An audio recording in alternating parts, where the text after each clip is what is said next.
دا کچره د کلي د ډیران نه بلکې د ګورنمنټ ګرل میډل سکول خان نامسیر د هغه سکول دا کوم چې په 2008 کې د بارودي موادو په چاودنه تباه کړی شوی و. د سکول د بیا ودانۍ ټینډر 3 کاله وړاندې وشو. ټیکهدار باقي پاتې ودانۍ هم ورانه کړه او دا ځای دغه شانتې پاتې شو. دا زموږ د کلي میډل سکول دی د جنکو. دا د نن نه 4 کاله مخکې چې کوم دی نو بم بلاست شوی دی. بیا مطلب چې دا بم بلاست کېدو نه وروسته په دې کې څه کمرې داسې وې چې ډیمیج شوي وي، دا خو راولېدلې نه وي. نو په کې به زموږ د کلي ماشومانو چې کوم دی بیا هم سکول سبق ویلو، خو د محکمې چې کوم دی نو د هغې نه وروسته بیا دا سکول نیلام کو او دا سکول چې کوم دی نو په ټیکهدار باندې خرڅ کو.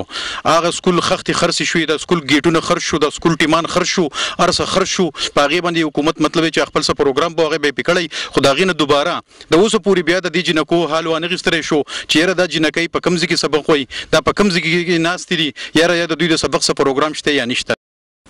یو کال په ډاګه تېرولو وروسته د دې سکول ماشومانې جنکۍ د کلي په یوه دیره کې د تېرو 3 کالو راسې په سبق ویلو مجبوره دي او د دغه دیرې کرایه هم د سبق ویونکو جنکو نه اخیستی کېږي چې د وس نه لرلو په وجه ډېرو جنکو سبق پرېښود. زیات تکلیف ته زموږ دا درخواست ورکوو زموږ هغه سکول ساز شي او دې کې داسې جنکۍ چې هغوی روپۍ هم نشي ورکولی.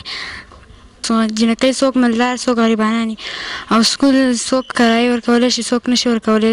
چې پلارانو ته څوک ووایي نو جنکو دغه سکول هم پرېښود دې وجې نه چې پلارانو ته څوک ووایي چې یا پیسې راکړئ هم د سکول کرایه شي هم د مدرسې شي، دا ډېر ګران ده. موږ حکومت دې موږ سکول هم جوړ کړي او زموږ د کلي مشران هم زموږ څه نشي کولی. ډېر جنکو سکول پرېښود او پورې غاړه نه شو تللی. هلته کې ځای لري دی په دې سیند پورې وته را پورې وته زموږ مشران موږ نه پرېږدي. دلته موږ راځو 60 روپۍ کرایه ورکوو.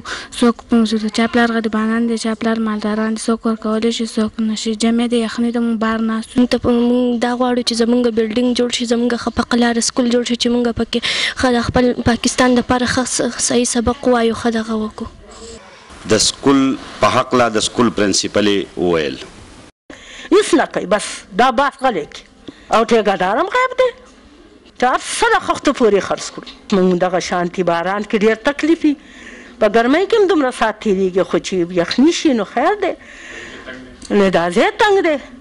د سکول د بیا ودانۍ نه کېدو په حواله د کوزدر ډي سي او اسلم وزیر وویل زموږ طرف نه ورته افر دی چې کوم ځای کې داسې سکولونه ډیمیج شي نو موږ ټینټونه ورته ولګو عرضي طور باندې او بیا چې کله فنډز اویلیبل شي نو موږ هغه سکول جوړو.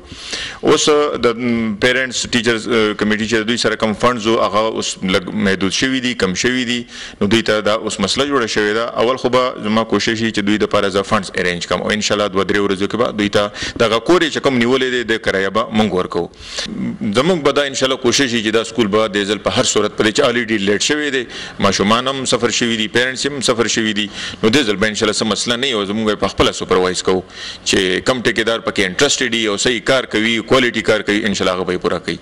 د دې سکول ورانه وداني او په دې کې د سبق ویونکو جنکو حالت د دهشتګردۍ په ضد په جنګ کې د وران شویو ودانو سرکاري سکولونو دوباره بحالۍ حکومتي دعوو نه پې کوي. محمد اسرار، خیبر نیوز، خال، نامسیر.